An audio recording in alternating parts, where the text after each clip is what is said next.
우리 로마서 13장에 들어오면 이 13장 말씀이 12장에서 원수 갚는 것이 하나님께 있으니 하나님께 맡기고 너희는 원수를 사랑하고 축복하라 하는 이야기 하다가 13장 8절부터 보면 피차 사랑의 빛 외에는 아무에게도 아무런 빚도 지지 말라 하는 말씀을 하는데 13장 1절에 7절에 갑자기 위에 있는 권세에게 복종하라 이러면서 국가 권력과 국가 정부에게 복종하라 하는 이야기가 삽입되어 있어서 많은 사람들이 의아해 하기도 하고 심지어 어떤 학자들은 이건 누군가가 첨가했다, 성경이 아니다 이렇게까지 이야기를 하는 사람들도 있어요.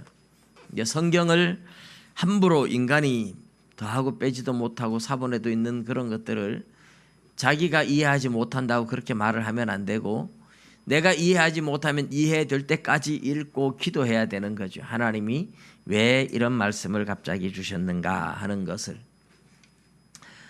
중요한 것은 이 로마서가 기록될 시대의 그 상황, 배경과 관련이 있죠. 바울 사도가 이 로마서를 쓰는 데가 고린도 교회에서 썼습니다.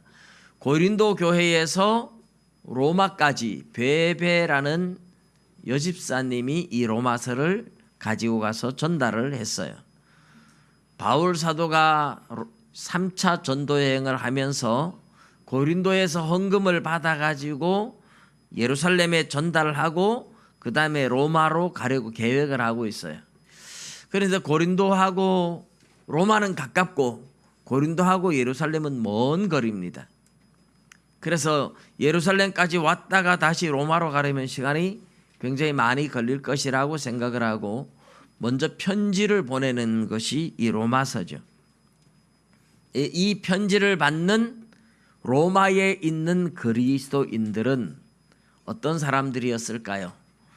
많은 유대인들이 로마에서 예수를 믿었고 예수 믿는 사람들의 주축이 유대인 크리스찬이었습니다.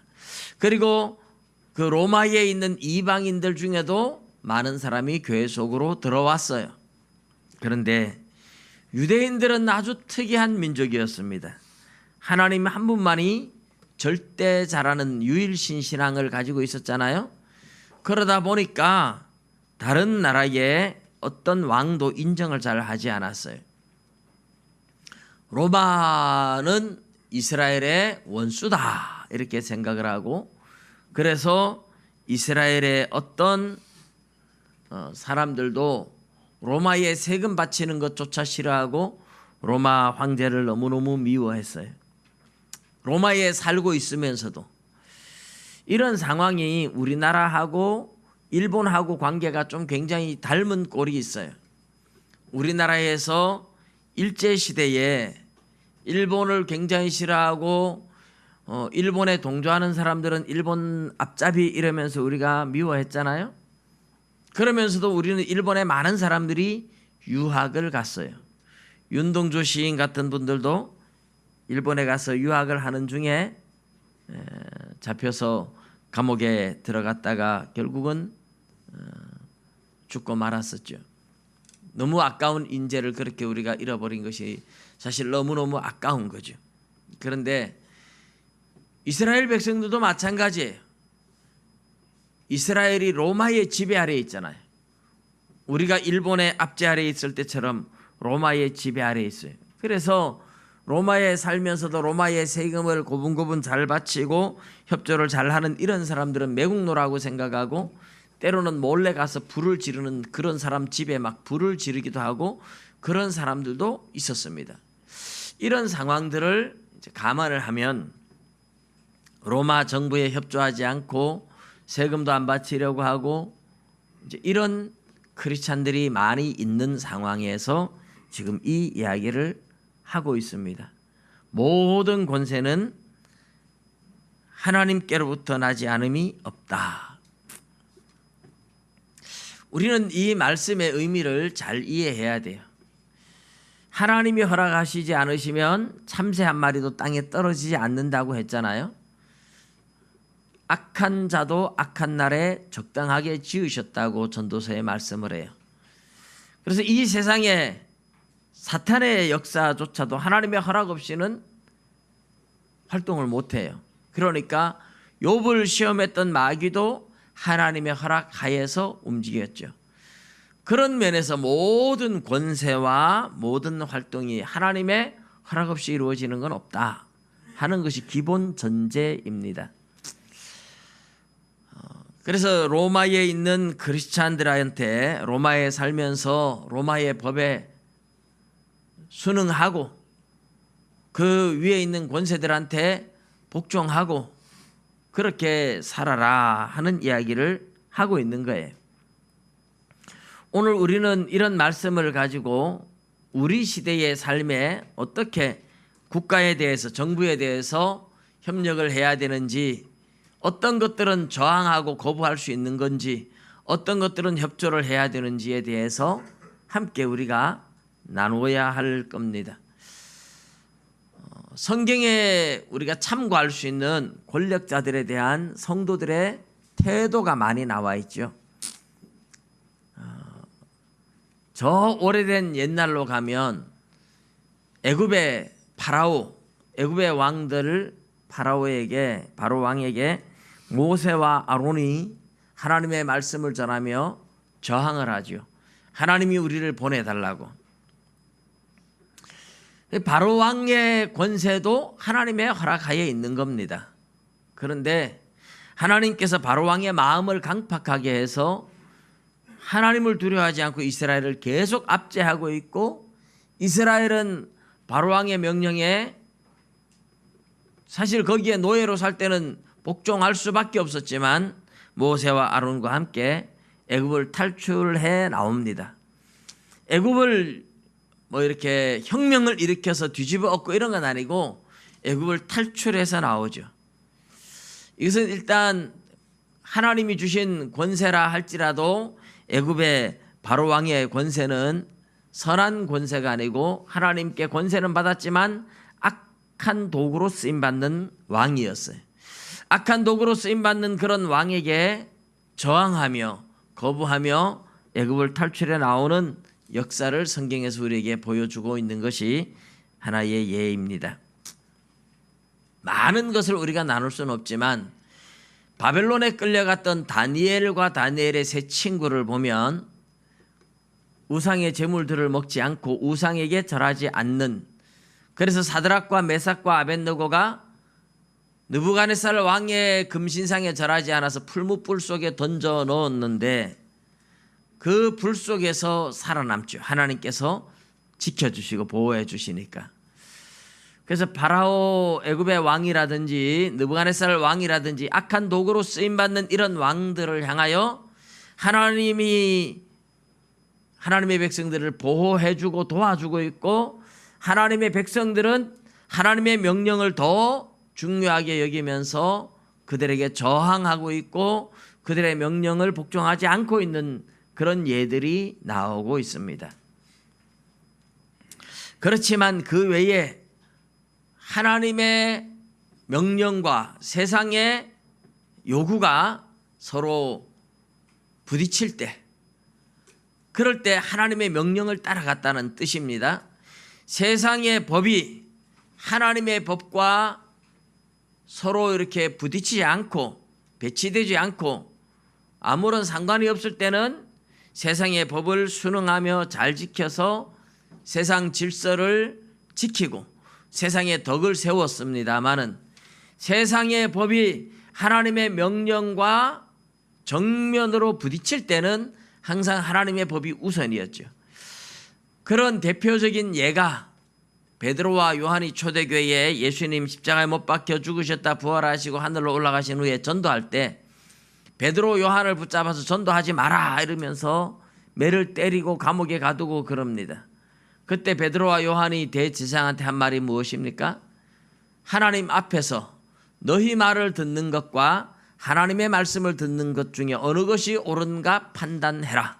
우리는 하나님께 보고 들은 것을 말하지 아니할 수 없다 이러면서 세상 권력에 정면으로 도전을 하고 하나님의 명령을 따라가는 그런 모습이 사도들에게도 나타나고 구약의 사드락과 메삭과 아벳느고에게서도 볼 수 있습니다. 그렇지만 그런 어떤 하나님의 명령을 복종하지 못하게 만들며 우상을 섬기게 만드는 이런 하나님의 명령과 정면으로 부딪히는 이런 것 외에 다른 것에는 다니엘도 다니엘의 세 친구도 적극적으로 느부갓네살 왕에게 협조를 했던, 세상 법에 협조를 했던 그런 사람들이었습니다. 오늘 우리가 이 세상에 살아가면서도 세상 법을 존중하고 질서를 지키는 거죠. 그러나 우리가 하나님의 명령과 정면으로 부딪힐 때는 우리는 저항을 하는 겁니다. 세상의 인권이 다 좋고 뭐 다 좋아요. 좋은데 동성연애를 합법화하자 이런 식으로 할 때는 교회는 목숨이 끊어져도 저항을 하고 절대 아니라고 저항을 하고 우리는 덤비는 겁니다. 왜요? 하나님이 아니라고 말씀하고 하나님이 죄라고 말하는 것을 우리는 세상 법이 그러니까 하고 따라갈 수 없다는 거죠. 하나님의 법이 우선이고 땅에 살지만 하늘의 시민권을 가졌기 때문에 항상 하나님의 법이 우선이고, 그러나 하나님의 법과 세상 법이 부딪히지 않을 때는 우리는 세상 법을 순응하는 겁니다. 뭐 횡단보도로 건너야 되고 바람 불일 때 건너야 되고 뭐 이런 법은 하나님의 법을 어기는 것하고 전혀 상관없잖아요. 교통 질서를 지킨다든지 이런 건 우리가 귀찮아도 좀 질서를 지키고 법을 지켜주면서 덕을 끼쳐야 되는 의무들이 있어요. 그렇지만 직장에 갔는데 돼지 대가리 갖다 놓고 고사를 지내자 이러면 예수 믿는 사람들이 나는 고사를 지낼 수 없다 이거죠. 대신에 내가 회사에 더 충성하고 더 잘해주고, 바로 이런 충돌들 때문에 이제 우리는 세상 법에 대해서 어떻게 할 것인가 하는 고민들이 많을 때가 있습니다. 오늘 우리는 성경에서 나오는 많은 권세들을 다 볼 수는 없지만 또 예수님과 빌라도 관계를 보면 빌라도가 예수님을 재판하면서 이런 말을 해요. 내가 너를 죽일 권세도 있고 놓을 권세도 있는 줄 알지 못하느냐. 빌라도가 악한 도구로 쓰임받으면서 그런 얘기를 해요. 그때 예수님 뭐라 그래요? 위로부터 온 권세, 하나님이 위에서 권세를 주지 않았으면 나를 해할 권세가 아무도 없다. 빌라도가 가지고 있는 권세도 누가 줬다는 거예요? 하나님이 줬다는 거죠. 예수님을 십자가에 못 박을 수 있는 권세조차도 하나님이 허락했기 때문에 가능하지, 하나님이 허락하지 않으면 누구도 예수님께 손을 댈 수 없다는 뜻입니다.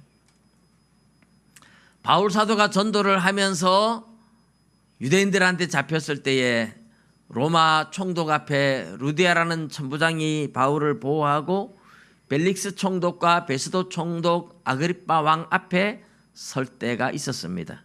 근데 벨릭스 총독 앞에, 베스도 총독 앞에, 아그리빠 왕 앞에 바울 사도는 지극히 예의 바르게 행동을 해요. 굉장히 그들을 존경하는 그런 모습과 그런 언어를 쓰면서 아주 예의 바르게 합니다. 그때 대제사장 유대인에서 온 더둘로라는 변사라든지 이런 유대인들은 이런 총독들한테 아부하는 게 느껴져요. 아부하고 있습니다.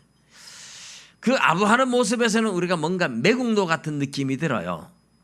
그런데 바울 사도가 하는 이야기를 보면 아부하는 느낌이 아니라 겸손하게, 지극히 겸손하게 존경하며 이야기를 하고 있는 그런 모습을 느낄 수가 있어요. 바울 사도는 그래서 로마의 총독들한테 그들을 거역하거나 그들을 무시하거나 멸시하거나 천대하지 않습니다. 존경할 자를 존경하고 겸손하게 이야기를 해요. 그러나 자기 할 말 다 합니다. 하나님의 복음을 전하며 당신들도 나와 같이 아그리빠 왕한테나 그 베스도 총독들 앞에서 바울이 한 말이 뭡니까?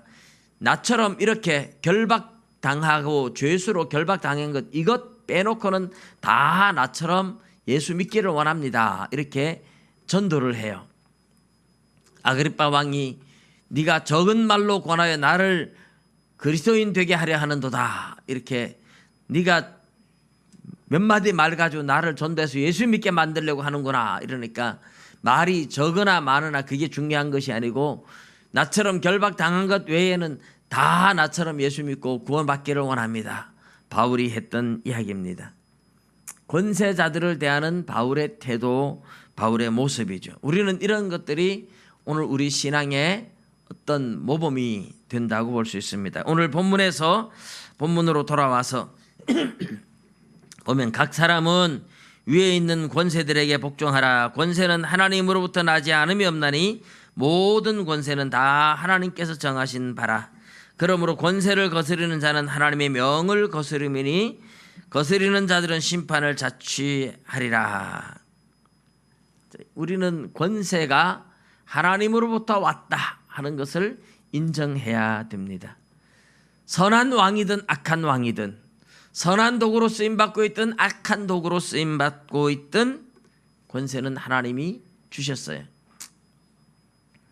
하나님께서 악한 권세는 오래가게 하질 않아요. 악한 자들은 하나님이 3, 4대를 심판한다고 그러죠. 근데 하나님께서 선한 자들에게는 1000대까지 은혜를 베푼다고 약속을 하고 있어요. 그래서 우리는 이제 어떻게 하나님이 세상을 다스리는지 앞으로의 일에 대해서 잘 알지 못합니다. 지나간 날들을 보면 하나님께서 하셨구나 하는 것을 알 수 있죠. 근데 우리나라가 일본한테 36년 동안 압제를 당하면서 많은 고통을 당했는데 하나님께서 우리나라에 왜 그런 압제를 당하게 하셨을까? 하나님도 알지 못하던 우리 민족이었죠. 근데 어쨌든 복음이 막 들어오면서 우리 민족의 정신이 막 깨어지려고 할 때에 하나님께서는 그런 압제를 당하게 하셨어요. 왜 그러셨을까? 우리는 다 모르지만 하나님께서는 어떤 계획을 가지고 계셨죠.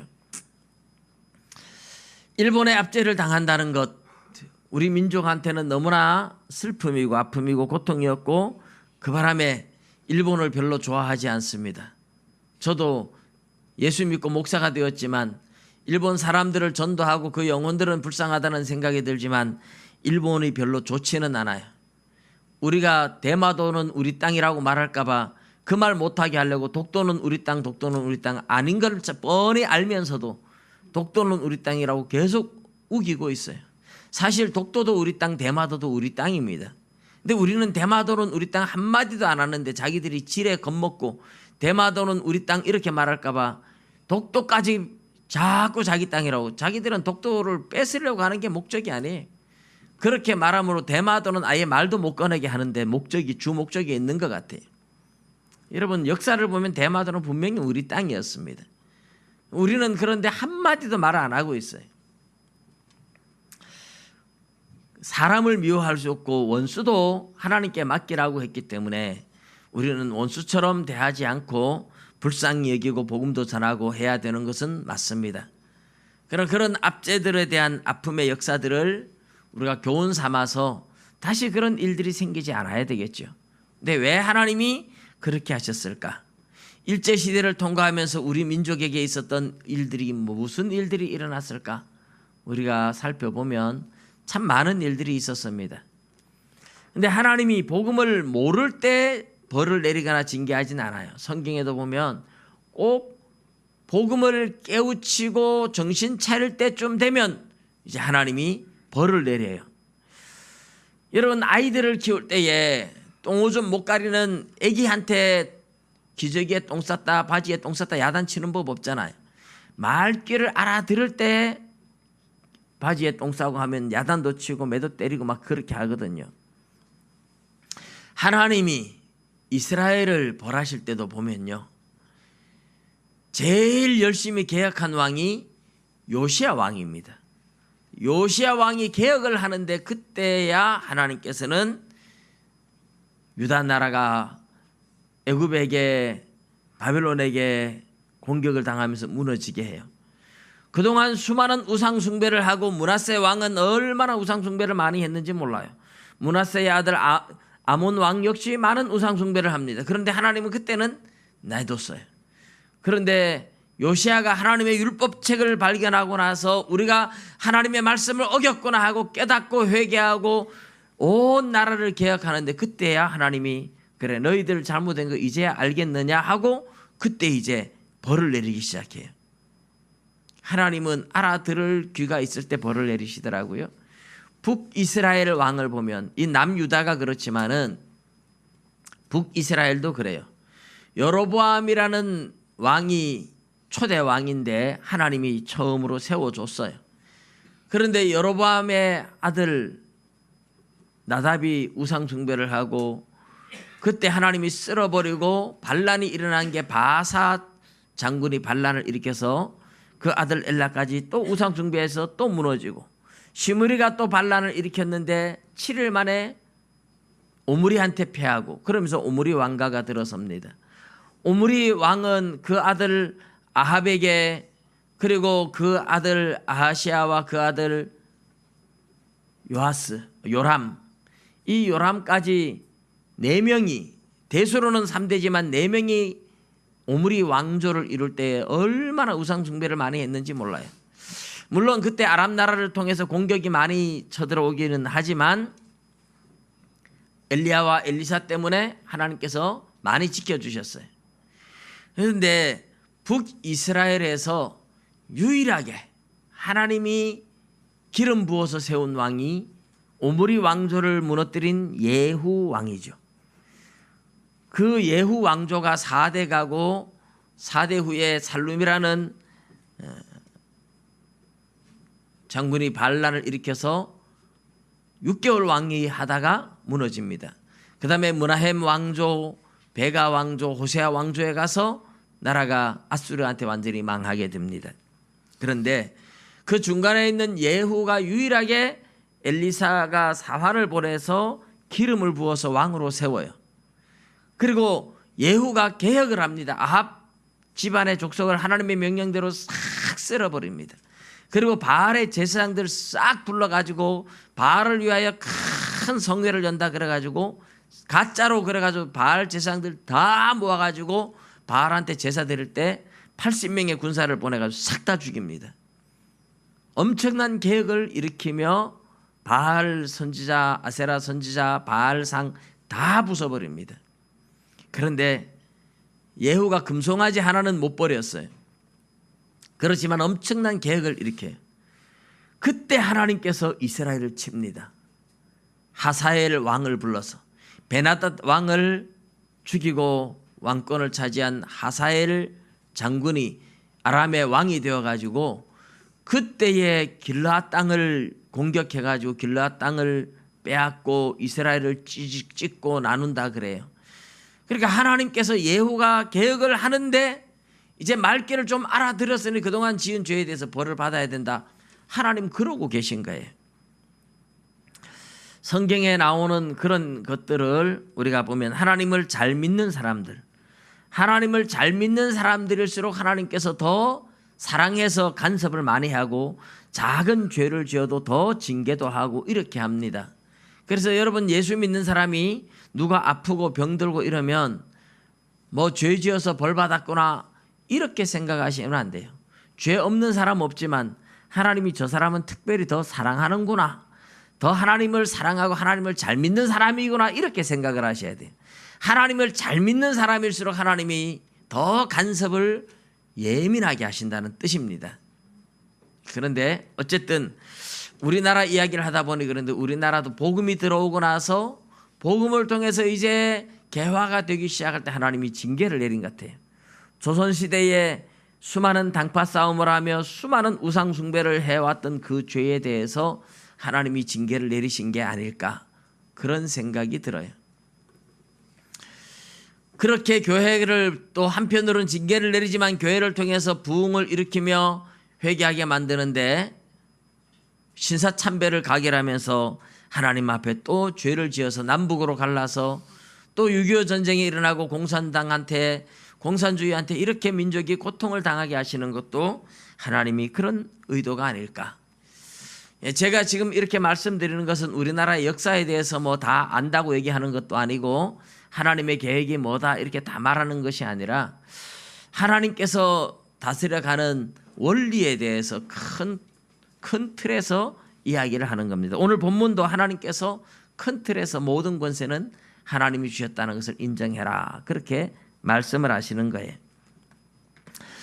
어쨌든 하나님께서는 그런 징계를 통해서 우리나라가 많은 고통을 당하고 난 후에 이 땅에 복음이 힘있게 퍼져나가며 우리나라가 엄청나게 잘 살게 된 거예요.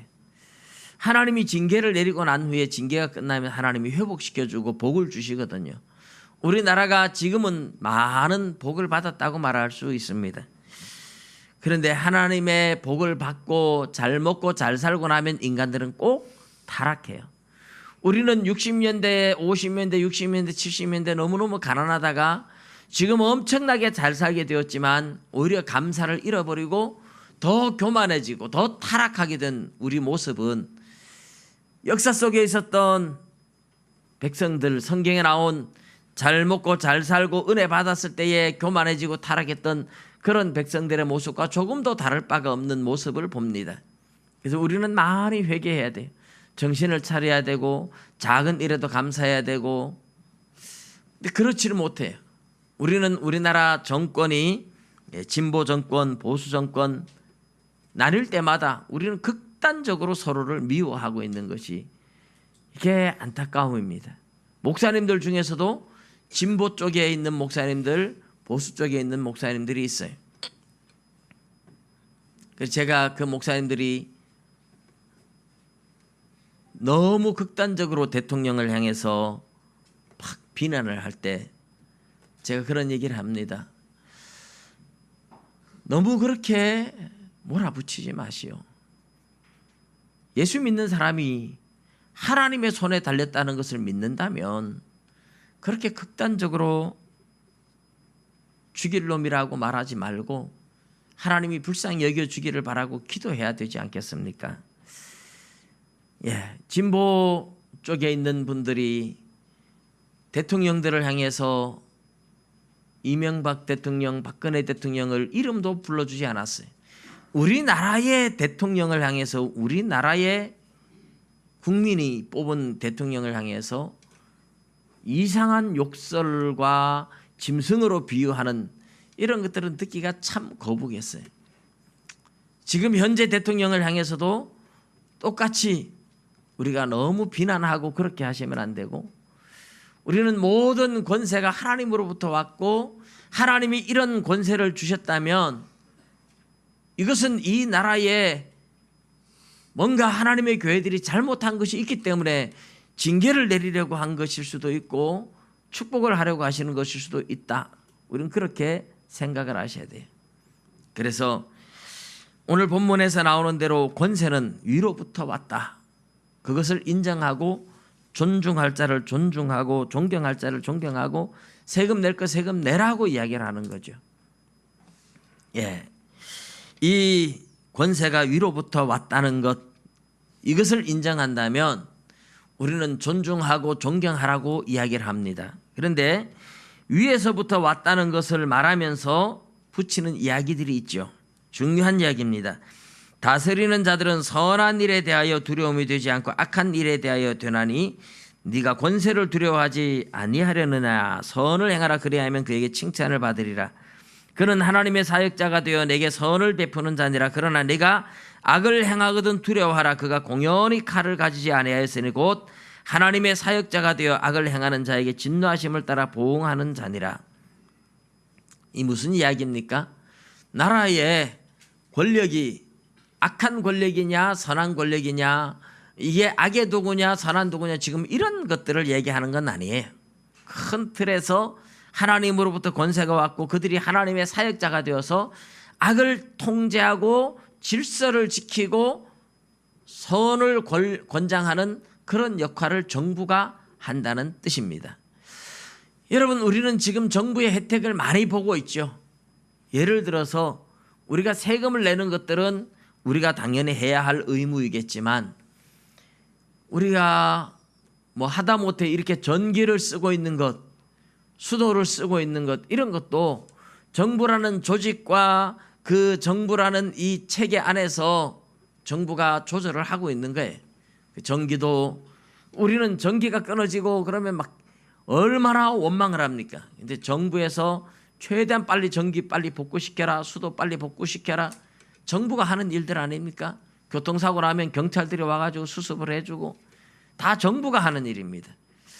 북한에서 쳐들어오지 못하도록 군인들을 배치하고 정부가 하는 일입니다. 정부라는 이런 조직을 통해서 국민들이 편안하게 잘 살 수 있도록 하고 있어요. 하나님께서 세상의 악을 통제하는 방법으로 정부를 주신 겁니다. 그런데 자, 우리 정부가 서로 정부가 대통령이 될 때마다 국민들을 잘 먹고 잘 살게 해주기 위해서 서로가 좋은 정책을 내놓는 거예요. 근데 정책을 내놓은 걸 보니까 국민들의 생각에 이 정책은 잘못됐다. 이렇게 하면 나라가 망한다. 근데 또 다른 사람이 볼 때는 아니야, 그렇게 해야 나라가 잘 사는 거야. 결과를 가봐야 알지만은 정책에 대해서 서로 의견이 달라요. 근데 의견이 다르다고, 나와 의견이 다르다고 서로 원수처럼 생각하시면 안 돼요. 정말 이 나라를 생각하고 이 민족을 생각하고, 우리나라는 감정이 격한 민족이라서 조선시대도 당파 싸움하면서 나와 의견이 다르면 나라가 망해도 저놈부터 죽여야 된다.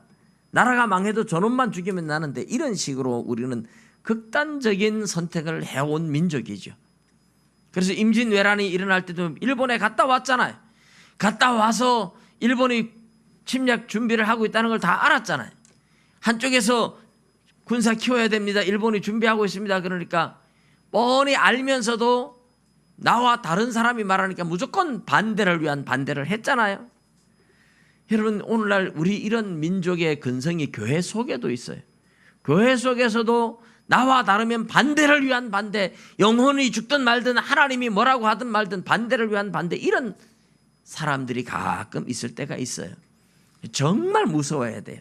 한 영혼을 실족하게 하면 그 목에 연자못돌을 메고 바다에 빠져 죽는 게 차라리 낫다 할 만큼 하나님은 영혼 하나를 얼마나 소중하게 여기는지 몰라요. 그런데 내가 반대를 위한 반대를 하다가 영혼이 죽을 수 있는데, 그런 반대를 위한 반대를 하면 절대로 안 되는 거잖아요. 근데 그러고 있어요. 우리 한국 교회 속에 그런 일들이 종종 일어나고 있습니다. 여러분, 권세는 위로부터 온 겁니다. 그래서 하나님이 주신 권세들은 나라의 질서를 지키고 나라를 평안하게 만들고 백성들을 잘 살게 하려고 하는 거예요. 그렇지만 누가 대통령이 되더라도 사람이 완전하지 않아요. 그 사람이 하나님을 대신할 수도 없어요. 자기 딴에 잘한다고 하고 자기 생각이 공산주의가 잘 먹고 잘 산다고 생각하는 사람은 열심히 공산주의를 밀어붙이겠죠. 민주주의가 잘 먹고 잘 산다고 생각하는 사람은 열심히 민주주의를 밀어붙일 거예요. 그런데 어떤 자본주의가 돼도 민주주의가 돼도 가난한 사람들, 거지들, 노숙자들 다 생깁니다. 너무너무 억울한 일도 많이 생깁니다. 공산주의가 돼도 마찬가지. 우리는 하나님이 다스리도록, 하나님이 이 땅에 복음이 마음껏 전파되고 하나님의 정의가 이루어지는 나라가 되도록 위해서 기도해야 돼요. 사람한테 기대를 걸면 안 돼요. 사람이, 그러나 누가 대통령이 되느냐 하는 것이 나라의 정책을 굉장히 다르게 이끌어가지만, 우리는 기본적으로 어떤 대통령이 되든 어떤 정부가 되든 정부에 대한 존경심과 존중심을 가지고 있어야 됩니다. 대통령을 무시하고 정부의 관계자들을 무시하고 막말을 하고, 이거는 예수 믿는 사람들은 해서는 안 될 일입니다. 단지 우리가 저항할 수 있죠. 어떤 것을 저항해야 된다 그랬습니까?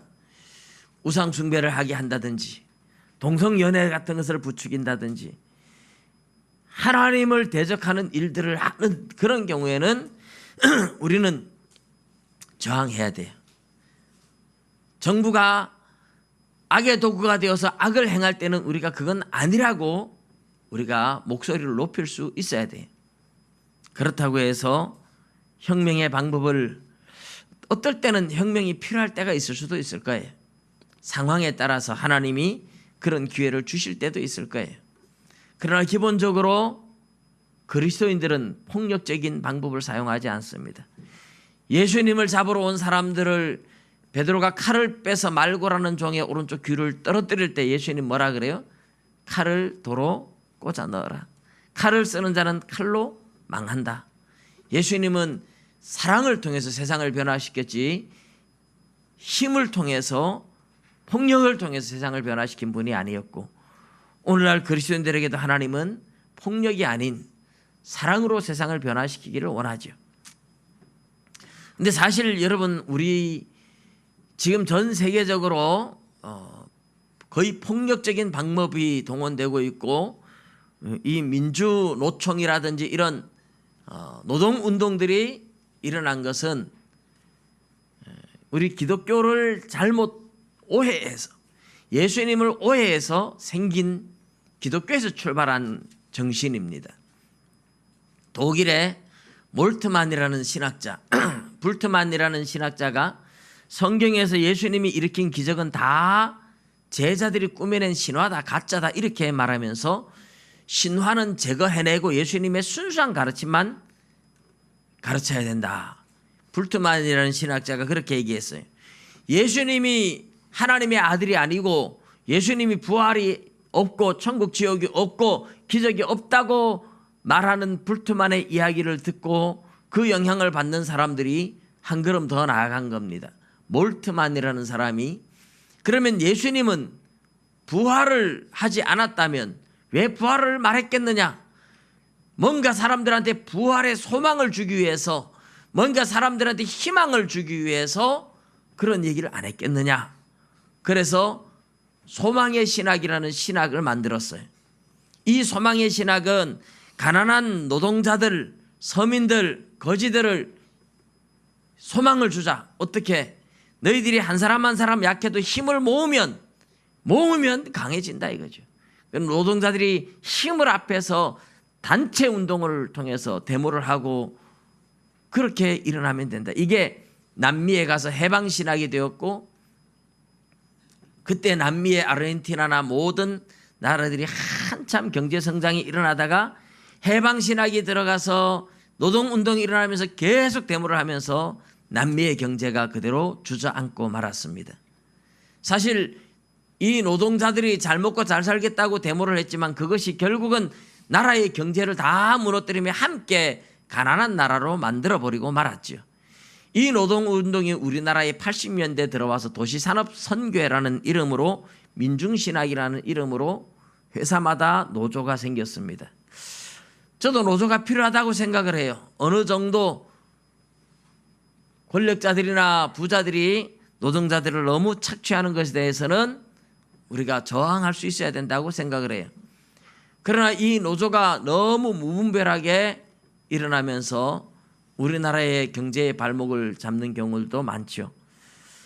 제가 구미에서 다녔던 한국전자라는 회사도 제가 나오고 나서 계속해서 끊임없이 노조가 일어나서 노동운동을 하고 데모를 하다가 결국 회사가 문을 닫고 말았습니다. 지나갈 때마다 보면 문 닫은 그 큰 회사, 8,000명이 다니던 그 회사가 문을 닫은 걸 보면 마음이 아파요. 근데 저항할 수 있지만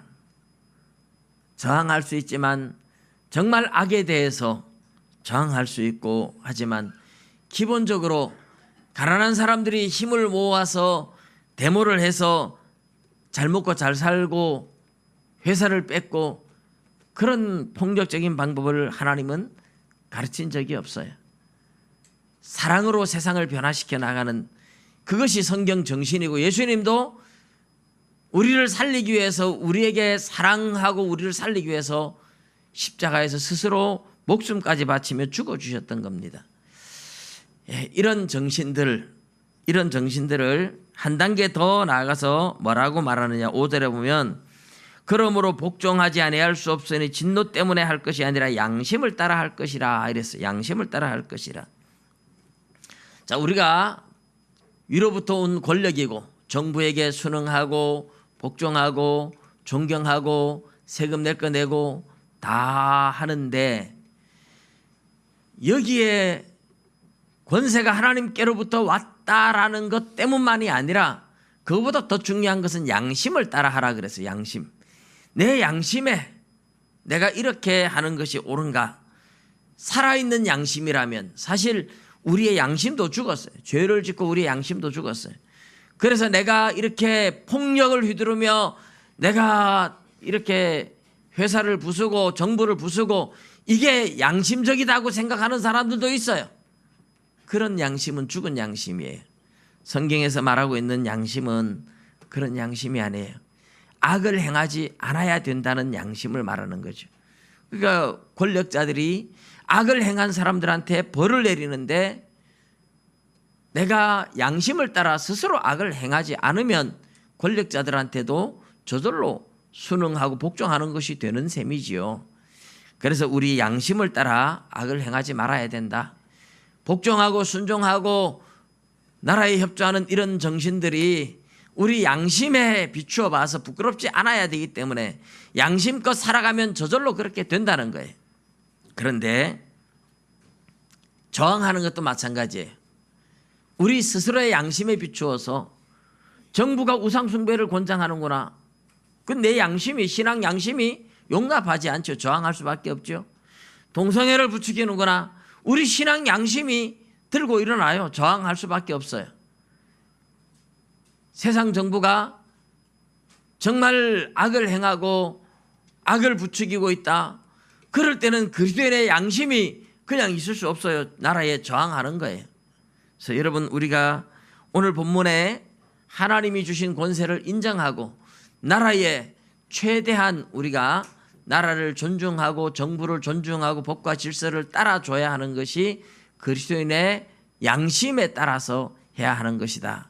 그러나 또 한편으로 악에 대해서 저항하고 정부에 대해서 권력자들에 대해서 아니오라고 외치고 저항할 수 있는 것 역시 우리 양심을 따라 해야 됩니다. 제일 중요한 것은 그래서 신앙 양심. 그래서 우리의 양심이 죽으면 안 되죠. 내가 신앙이 잠들어 버리고 기도하지 않고 성경도 모르고 하나님 말씀대로 살려고 몸부림치는 노력도 없는 죽은 양심을 가지고서 내 욕심을 따라서 살아가면서 내 욕심을 따라 혁명을 일으키면서 내 욕심을 따라 데모를 하면서 나는 양심껏 산다 이렇게 말하면 안 된다는 거죠. 하나님의 말씀 앞에 순종하며 하나님의 말씀대로 살려고 몸부림치는 바른 신앙의 양심을 가진 사람들이 양심을 따라 살아갈 때, 여러분 그런 양심을 따라 살아갈 때 사람들이 뭐라 그래요? 배신자라 이런 소리도 하죠. 우리나라에 제가 전에 그 청년 바보 의사하는 책을 우리 교회에서 추천한 적이 있었죠. 그 청년 바보 의사는 정말 회사에서 병원에서 배신자 소리 듣고 바보 소리 들었어요. 뭐 병원 노조가 전부 다 데모를 하는데 이 젊은 의사는 나는 환자 옆을 떠날 수 없다 이러면서 혼자 데모에 참가를 안 했어요. 배신자 소리 듣죠. 이분은 병원 안에 청소부들을 보면 그냥 지나치지 않고 너무 무리하지 마시라고 그러면서 아픈 데 있으면 진통제도 갖다 주고 소화제도 갖다 주고, 그래서 이분이 젊어서 폐혈증으로 죽었을 때 병원의 청소부들이 울면서 찾아왔어요. 병원 주변에 있던 구두 닦는 사람한테 찾아가 가지고 구두도 깨끗한데도 구두 닦고 2,000원입니다 그러면 3,000원을 주고 축복기도 해주고 예수 믿고 천국 가자고. 그래서 이분이 죽었을 때에 주변에 구두 닦는 사람들도 찾아와서 병원에 와서 울면서 이분을 조문했습니다. 예수 믿는 사람은 그래야 돼요. 예수 믿는 사람은 주변의 모든 사람들 앞에서 빛이 되고 소금이 되고 사랑의 사자가 돼야 되는 거죠. 그런 살아있는 양심으로 과연 국가를 향해서 권력자들을 향해서 부자들을 향해서 내가 언제 저항할 수 있느냐, 그 양심을 따라서 말할 수 있을 때 그 양심을 말하는 겁니다. 오늘 우리는 양심이 아니에요. 이기주의입니다. 집단 이기주의입니다. 별거 아닌 것도 우리 동네에는 못 들어온다 이러면서 집단 이기주의로 들고 일어나서 막 데모를 해요. 그런데 보면 돈 몇 푼 주면 쑥 들어갑니다. 양심을 따라서 했다라면 돈을 줘도 해야 됩니다. 아닌 건 아니어야 돼. 근데 돈 몇 푼 때문에 결국은 뭐예요? 집단 이기주의로 집단 행동을 했다는 것이 드러나는 거죠. 오늘 우리는 너무 이기주의가 팽배한 시대에 살아가고 있어요. 돈과 권력에 대한 욕심 때문에 정치를 이용하고 있는 사람들도 너무너무 많습니다. 권력을 이용하고 있는 사람도 너무 많습니다. 여러분, 내가 어릴 때부터 상처받고 가난하고 억울하게 살았다고 해서 세상을 향하여 분노의 마음을 가지고 바라보면 안 돼요. 세상을 향하여 분노하는 많은 사람들이 또한 내가 그렇게 그런 환경에서 살아왔기 때문에 세상을 향하여 분노하는 경우들이 많습니다.